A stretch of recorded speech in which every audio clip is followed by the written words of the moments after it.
The Secrets of Doctor Who is brought to you by the StarQuest Production Network and is made possible by our many generous patrons. If you'd like to support the podcast, please visit sqpn.com/give. You're listening to The Secrets of Doctor Who, episode 241. One day, I shall come back. That's it. I've been renewed. Is when a Time Lord's body wears out, he regenerates. I'm a Time Lord. I'm not a human being. I walk in eternity. Braveheart, Tegan. Change, my dear, and it seems not a moment too soon. Unlimited rice pudding. Physician healers. Wearing a bit thin. Fantastic. I am Scottish. I can complain about things. Ooh. She'll be fine. Hi, I'm Dom Bettinelli, and you're listening to The Secrets of Doctor Who, where we discuss everything about the hit BBC series, Doctor Who. And today we're discussing the 7th Doctor story, Battlefield. And joining me today on the panel are Father Cory Sticha. Hi, Father Cory. How's it going, Dom? Very well, thank you. And Jimmy Akin. Hi, Jimmy. Howdy, Dom. Folks, remember to join the StarQuest fan club by texting StarQuest to 66866. That's StarQuest to 66866, and just follow the prompts. And I also want to recommend another show that's available here on the StarQuest network called The Catholics of Oz. Check it out. It's our friends Lindsay and Caroline and Lino, our friends from Oz, or Australia, if you will. And they every other week. Somewhere over the equator. Yeah, right. And every other week they have an episode and they talk about things that are going on in faith, things that are going on in entertainment and science and all kinds of fun stuff. Check it out. It's a great show.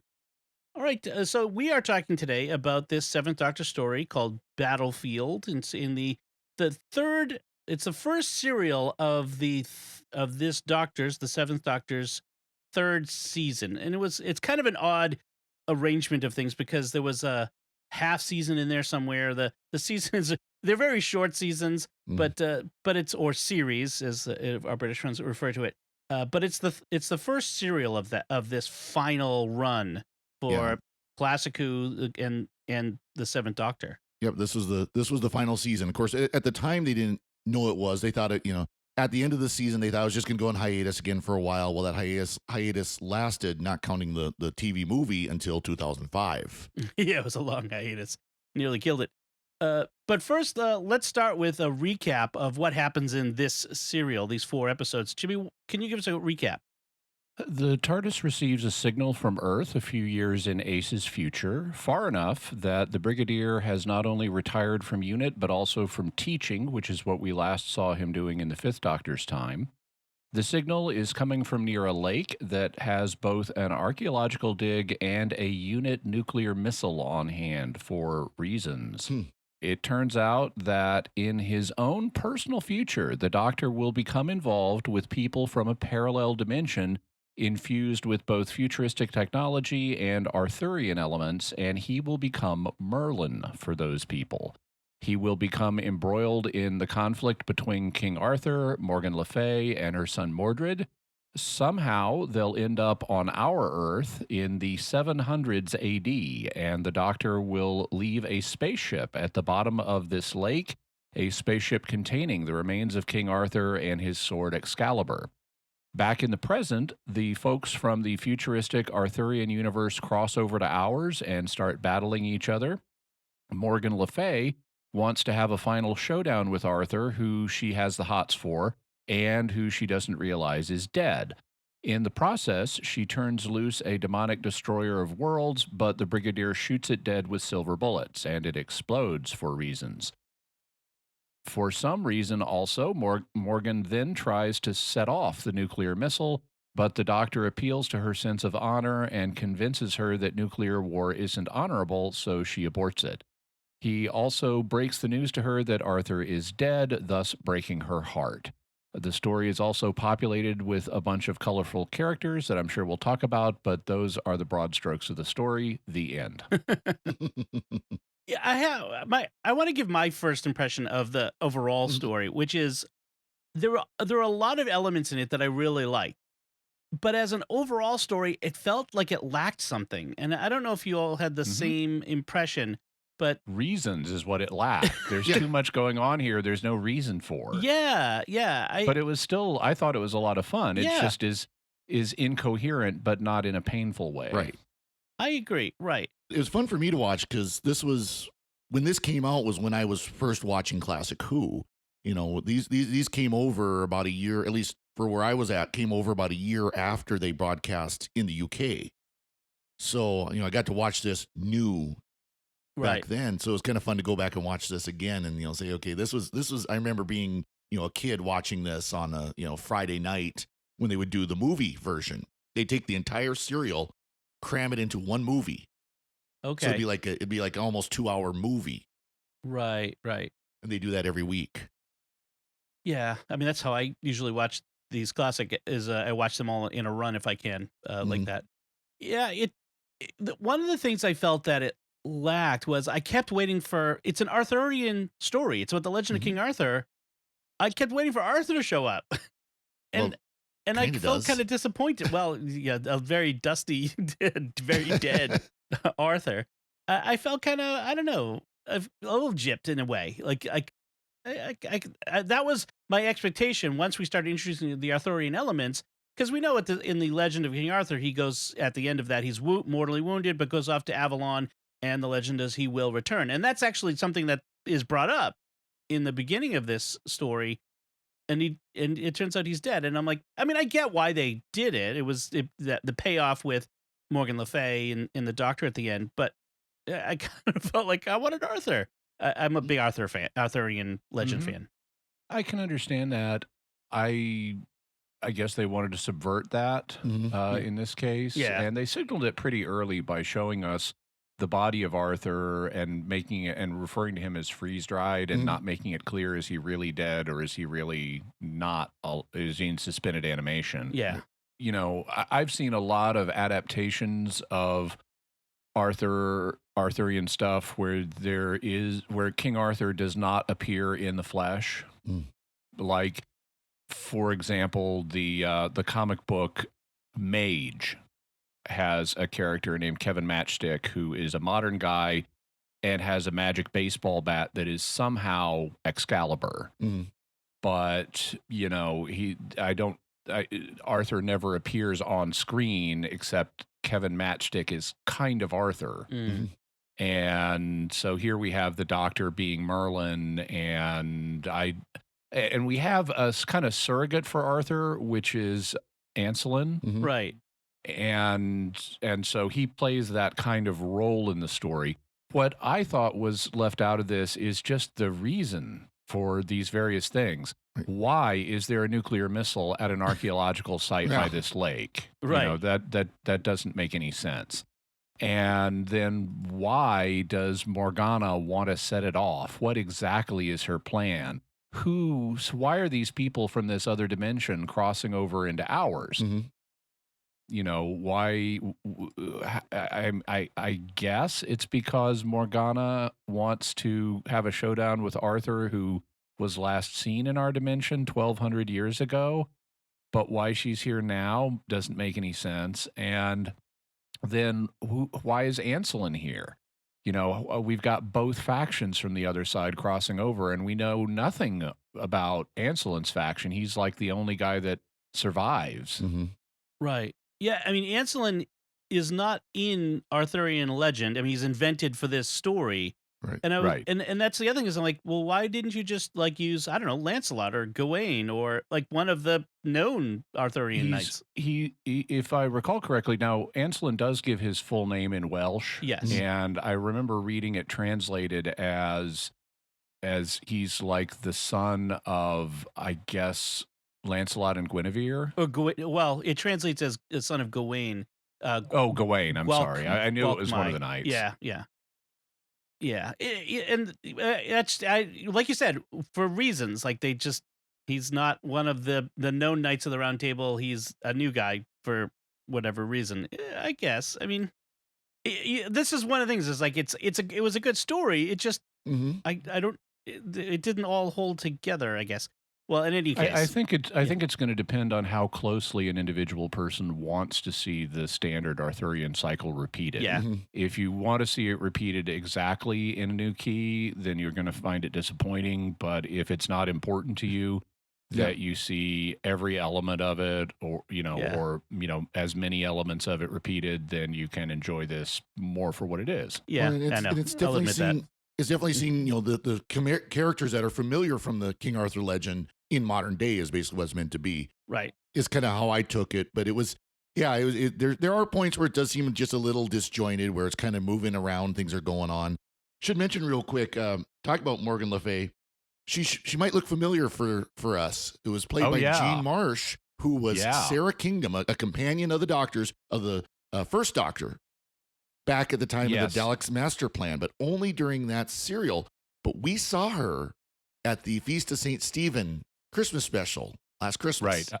I was going to point that out. Yeah, we have. So Dom, you have seen her in the Sarah Kingdom role before. Right. She was the one that when they went to the movie production studio, for example, that she's the new find.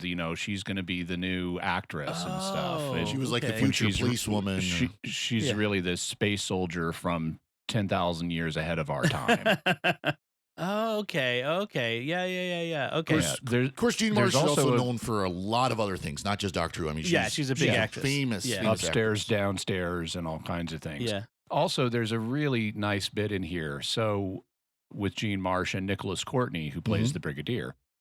So, one of the interesting things they do with the character of Morgan, they call her Morgane, also Morgana. So one of the interesting things about her is she's not just a cackling evil villain twirling her mustache. I agree. Yeah. She has a code of ethics, and it's very strong. When she crosses over to our world, she finds this World War I and II memorial for soldiers who fell in battle, and she is horrified that her son Mordred has not performed this special ceremony to consecrate the memory of the fallen dead. And they got to pay their respects. So they proceed to do this. Also, later, to pay Mordred's bar bill, she gives a blind woman back her sight. Right. And then, obviously, finally, the Doctor talks her into nuclear weapons falling from the sky and destroying children is not honorable. Right. And so she does have this code of ethics, but there's a great interaction where they're doing their ceremony to honor the fallen dead. The Brigadier comes across them, and she's delighted to meet a warrior of this world. And he's holding a gun on them, and we don't see the full interaction, but we get him summing it up, and he's saying, okay, so let me get this straight. You're performing a solemn ceremony to honor the fallen of our world wars, and while this ceremony is taking place, we are under truce. And she's like, yes. And so he's good with that, and then she says, I mean you no malice, but when we meet again, I will kill you. and the thing is, in the Daleks Master Plan, Nicholas Courtney played her brother, who was also one of the space agents, and she killed him in that story. Oh, oh wow. That's a deep cut. Awesome. That is awesome. Speaking of like the Morgan not being just a cackling evil villain, it is interesting. Like she's kind of capricious, and it's no, she's got a code that she's following, because just before she heals the innkeeper's wife of her blindness, she has disintegrated a unit soldier. Trying to, but because that was a warrior, like the unit soldier was a warrior, and so that was a fair kill. Whereas healing the innkeeper's wife, that was fair too. Yeah, so it is interesting. I liked that they've given some depth to that character. Well, and let's talk about the Brigadier in the room. I mean, it is great to have Nicholas. Well, there's two. Well, I want to talk about the Brigadier that we all know and love and think about when we say the Brigadier in Doctor Who, which is, and we'll get to the other one in a second. But having Lethbridge-Stewart, having Nicholas Courtney show up in this, it was fun. I mean, especially I can imagine at the time it was first airing, it had been a long time since fans had seen the Brigadier, and so that must have been a real great fan service at the time. Well, there's a lot of fan service in this episode. I mean, and it's very much throwback, because you've got the Brigadier, and we finally get to meet Doris. He always talked about Doris. Well, we finally got to meet her, which is awesome. Yeah, Bessie, We had Bessie. Bessie, The yeah. doctor had unit pass cards, and one of them was for Liz Shaw. Right. Ace had to pretend to be Liz, which was great. You know, I like how Ace points out she looks nothing like me, and the doctor says, just think like a physicist. yeah. Yes, Well, you yes. can imagine then the doctor's card would have been the third doctor then. Right, Mhm. right. We should also remind people that Bessie is the yellow Oh, right. Edwardian car that the doctor has tricked out, and we get to see it in this episode. We haven't seen it since the fourth Doctor's time. Five doctors. Oh, we did see it briefly in the Five Doctors special, yeah. Right, right. And its license tag is now Who 7, of Mhm. course, because Mhm. it's the 7th Doctor, which was good. So it is, yeah. So it was great to have the Brigadier there. Although it took a forever to get him in the same quote unquote room as the Doctor together. But 2 episodes. yeah, but it was nice that encounter was kind of fun, and it's a different Doctor's face, but he's rolling with it because he's been with the Doctor long enough. The one thing that we missed in this episode, we never got. I was expecting the entire time was 5 rounds rapid. We just didn't get that. Oh, that line. Yeah, that's more of a fan thing than Right. on the show. Although Nicholas Courtney named his memoir 5 rounds rapid, Mhm. but yeah, it is, And he and does- I get that. And he does say it once or twice throughout his run, but Yeah. it's not like every episode.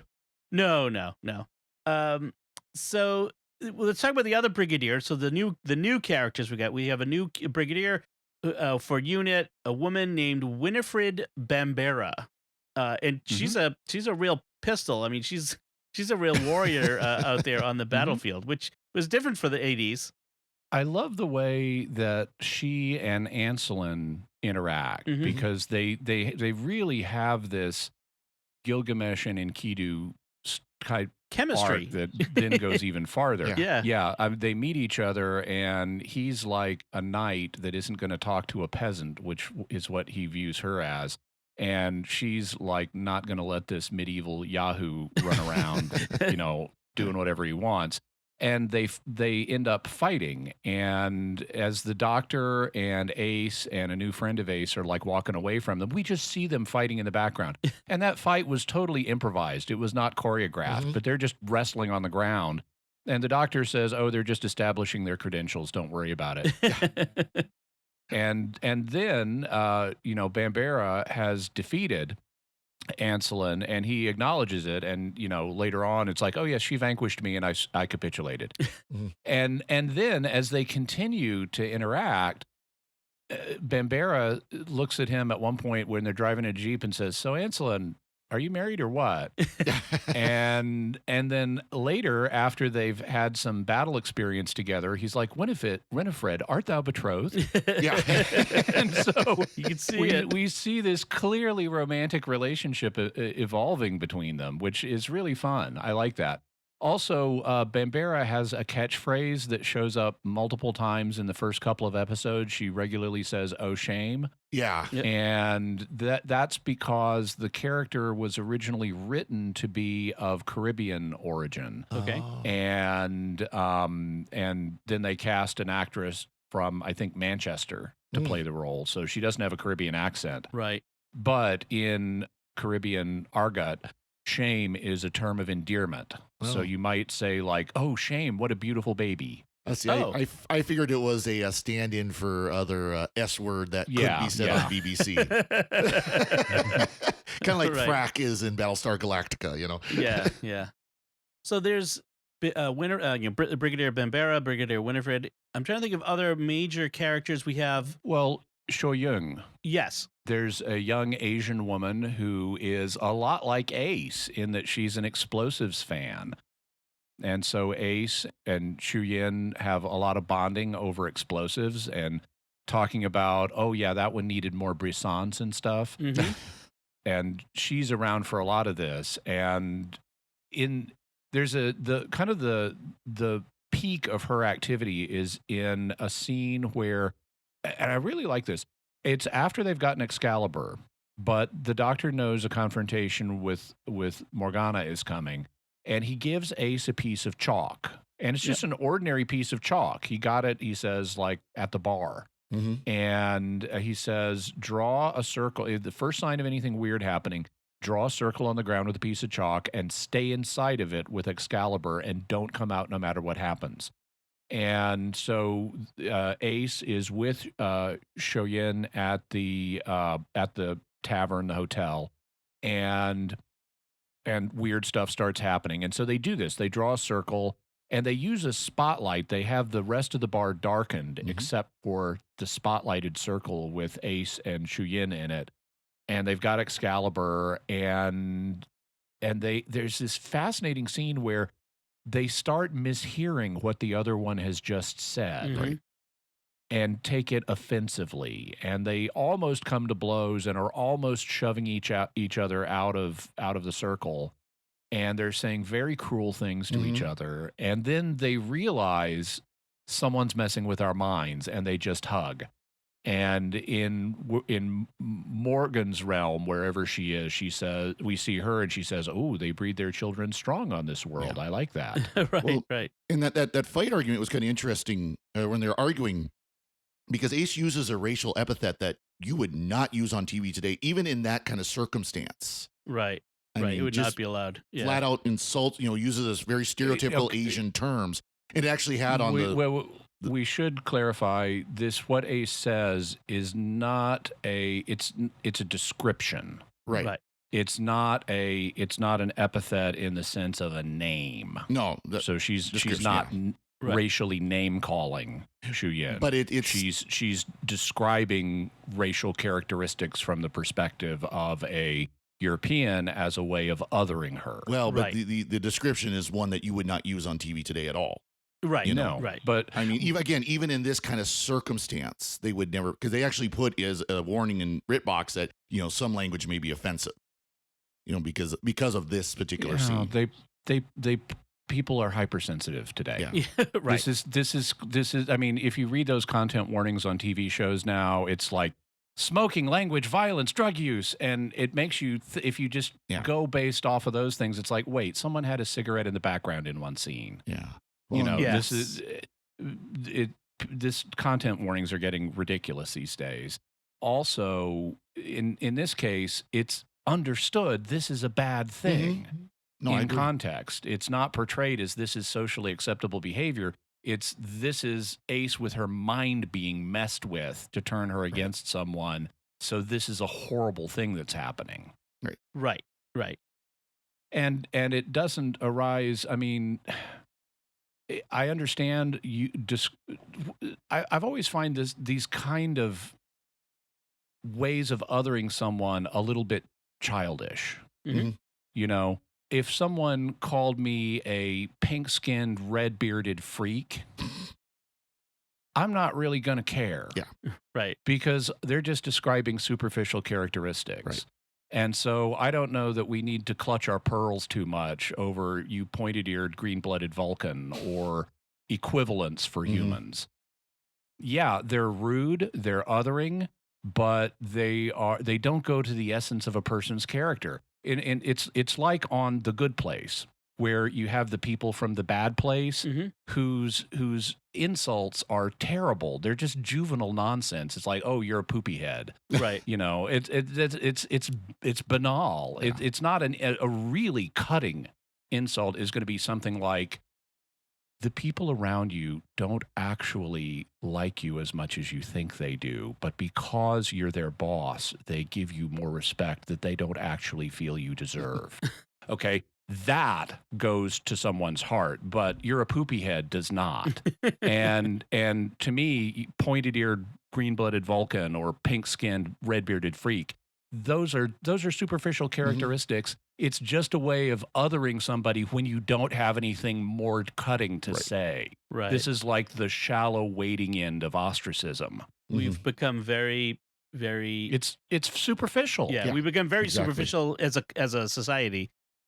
Easily offended, easily hurt.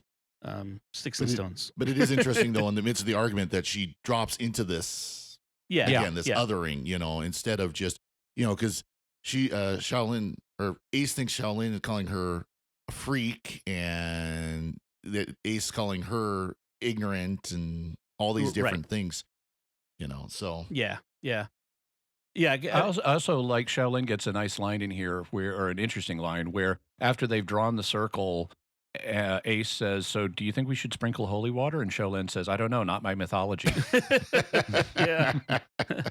Well, it's interesting the drawing a chalk circle. I mean, there's a few elements in this story which really draw from traditional, well, Wiccan's not traditional, but traditional witchcraft beliefs Yeah. about magic and powers. Like a chalk circle is a ring of power that contains or holds out magic. There's another point where the doctor. Oh, that goes way back. Yeah. That's in Egyptian ritual too. That's Right. why pharaohs have cartouches drawn around their names. Those are protective magic circles around the name of the pharaoh. And if you break the circle, you let the power in. This it was interesting that they made silver into the thing that hurts the fairy or The fae, the demon specifically, whereas traditionally it's been iron. So I thought that was kind of interesting that they went with silver in this. But as soon as the doctor mentions silver bullets, I'm thinking, oh, the Chekhov's silver bullets are coming for Chekhov's gun. Foreshadowing. Yeah.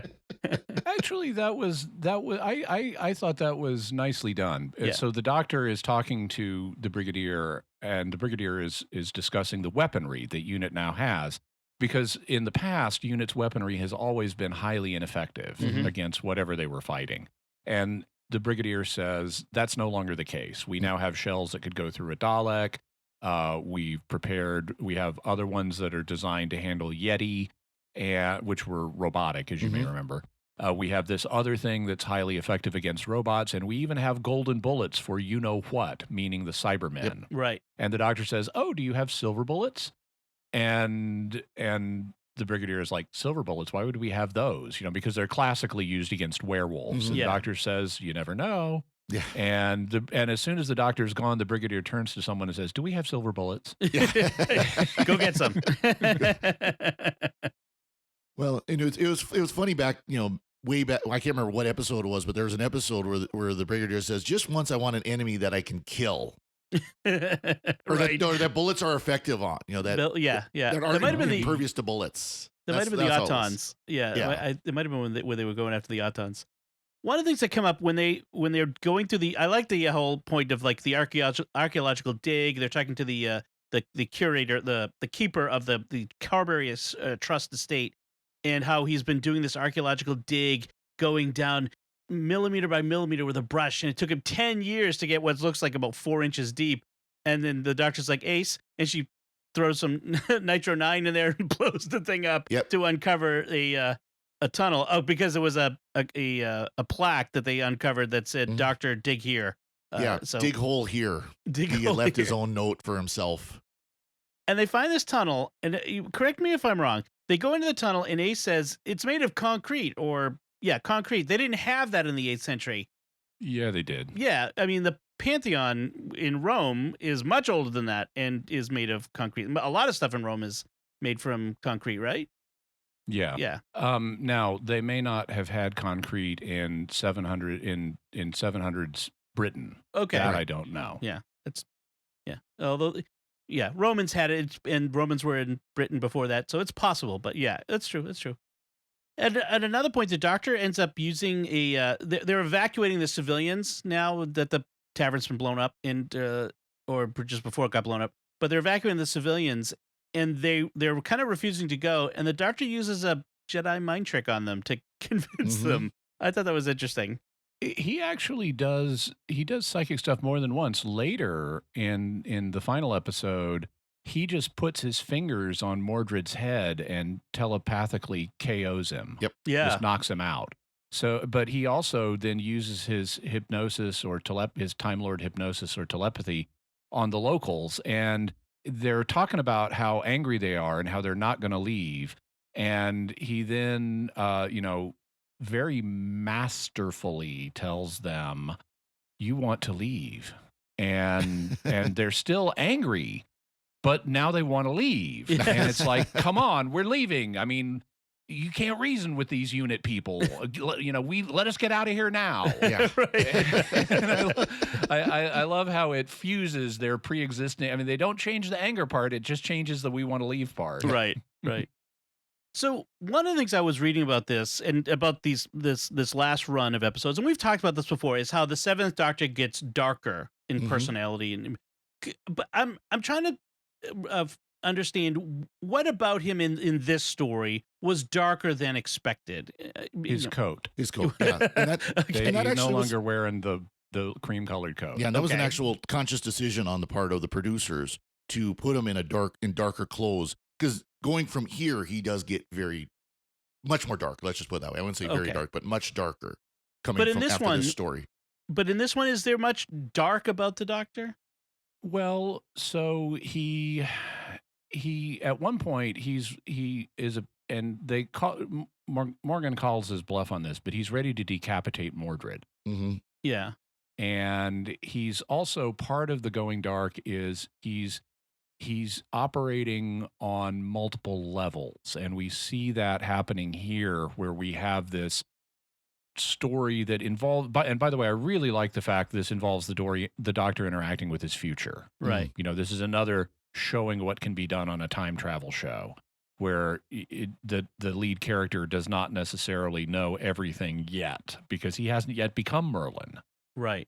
but he's operating on this kind of four-dimensional chess level where we have the story being involving elements of his future and our past and stuff like that.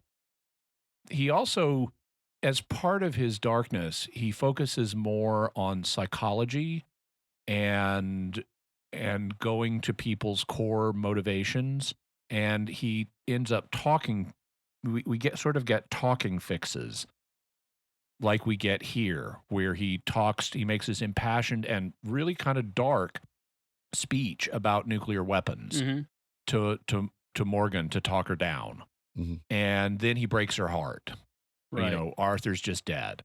You can't have a final glorious battle with him. And so there are elements, but Father Cory's right. He's gonna go darker than this. Okay. Yep. Okay. There is Very one much so. point where he thinks the Destroyer has killed Ace, the demon, and he like, if they're dead, you know, well, wait, do you see what I do now? So I mean, that was kind of a little bit, I thought, of that. You see through the Doctor's silly aspect, and then there comes out this a bit of a darker aspect as well. So that was, I thought that was there it is too. interesting. The Seventh Doctor very much, you know, of course, he's kind of considered a clown, but he really does have the anger, the seriousness, the darkness that they will start playing on much more over the course of this season. Okay, I'm looking forward to that. So as this story was wrapping up, we got to a really interesting point where the Doctor and Ace and the Brigadier have escaped from the Destroyer out of the ruined castle where Morgan had kept him, and they need to go back in with the gun with the silver bullets to kill it.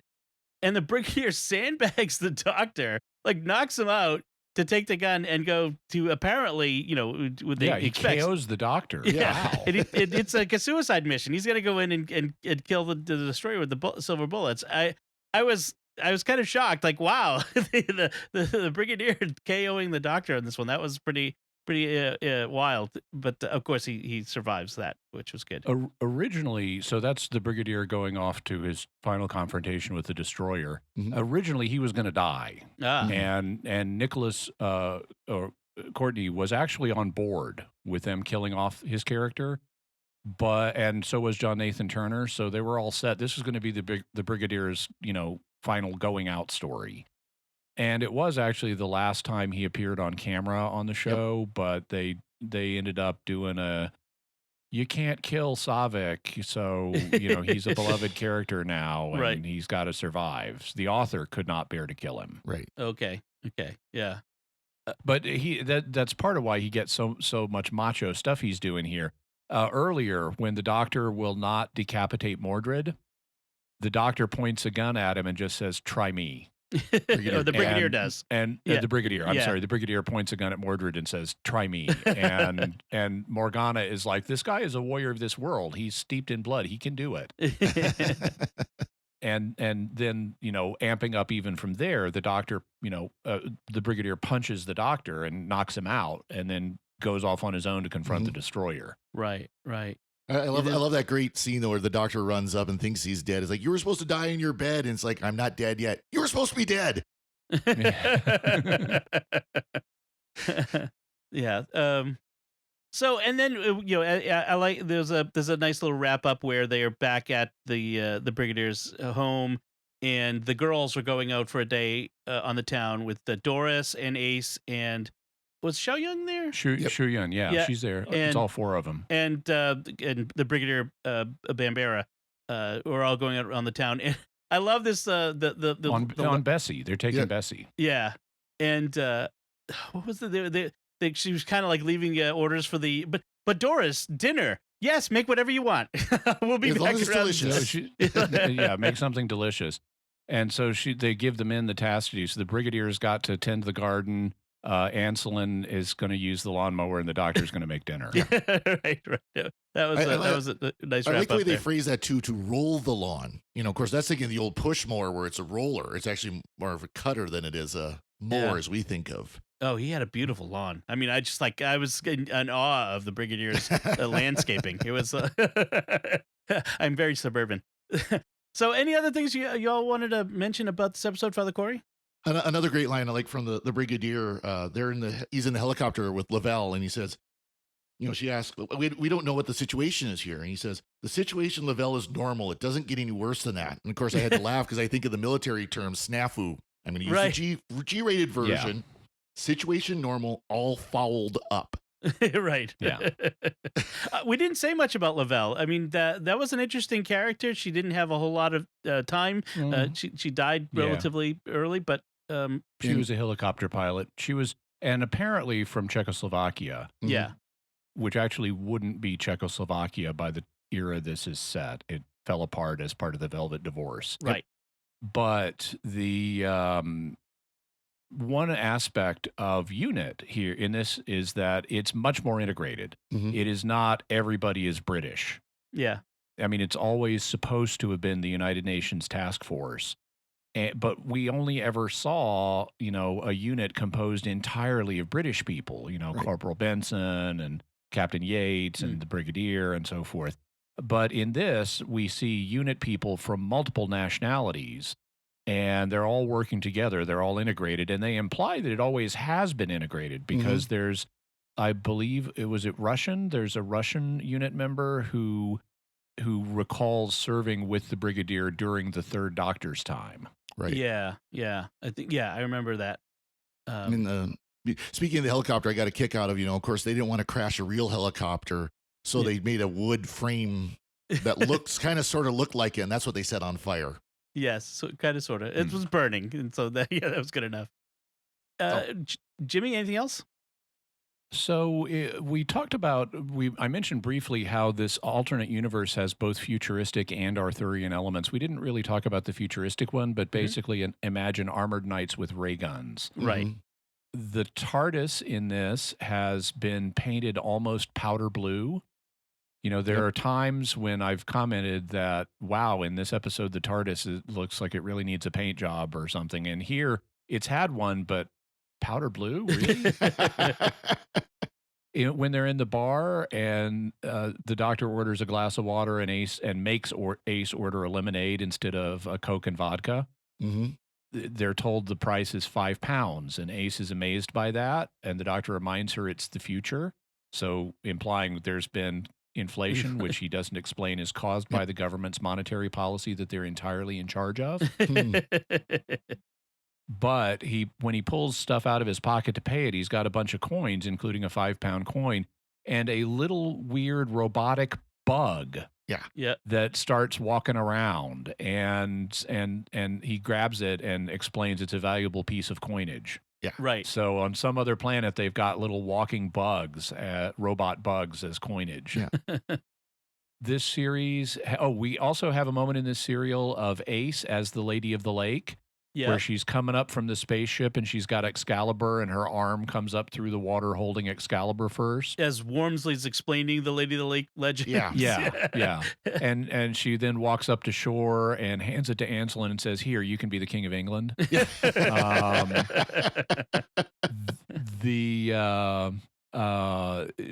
was a fun science fantasy romp. I enjoyed it. It had an anomalously large number of pyrotechnic explosions. Yes. They went all out. More than most Doctor Who episodes. Interestingly, it also kind of resonates with the Silver Nemesis, because you'll recall we had Lady Painfort in that, and her servant, who was like almost companion material. I mean, could have become a companion if they wanted. And that's the vibe is a lot like Morgan here and Anselin. Yeah. I mean, Anselin is not Morgan's servant, but the characters and the themes of the stories are very reminiscent. Right. That's interesting. Yeah. I mean, that was the 25th anniversary special, the Silver Nemesis. Yeah. So that was just one season ago. Yeah. Also, there's a nice line which when Bambera and Anselin are fighting in a battle, Anselin's pointing out how they're basically doomed, and she says, that's what we're paid, or that we're going to die, and she says, that's what we're paid for, so let's do it with some style. and that's fun. And then at the end, when for whatever reason Morgan wants to set off the nuclear bomb, she's interrogating Bambera and says, what is the secret incantation? And she's got a screen in front of her that like says failsafe release code, enter here or something. And she says, what is the secret incantation? And Bambera's like, the what? The magic words, the failsafe release code. Yeah. And I like that interaction. Yeah. As soon as she said secret incantation, I thought it's the code. Yep. Right. And it was nice to see them play those two concepts together. All right, so I think that should about do it for our discussion. I mean, I like you said, there was lots I liked about this, and now that we've talked about it, I like it even a little more. That we've had some time to discuss it. So, yeah, it was a good start to this last season for the Seventh Doctor and for the Classic Who. All right, to wrap things up, I want to take a moment to thank our patrons who make it possible for us to create the Secrets of Doctor Who, including Catherine M., Ramiro G., Ken M., Blake P., and Steve C. Their generous donations at sqpn.com/give make it possible for us to continue the Secrets of Doctor Who and all the shows at StarQuest.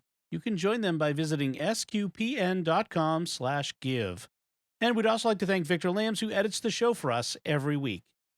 So that's it from us. What did you think of the Seventh Doctor story, Battlefield? You can let us know by commenting on the show at sqpn.com or the Secrets of Doctor Who Facebook page, or send an email to drwho@sqpn.com. We'll be back next time when we'll be discussing the 11th Doctor story, The Power of Three. And Sesame Street. Just kidding. The Power of Three. And the Count. Until then, Jimmy Akin, thank you for joining me and sharing the Secrets of Doctor Who. Thanks, Tom. And Father Cory Sticha, thank you as well. Thank you, Dom. And once again, I'm Dom Bettinelli. Thank you for listening to the Secrets of Doctor Who on StarQuest. And remember, just between you and me, Mordred, I'm getting a little tired of hearing about your mother. Right. This is going to be fun.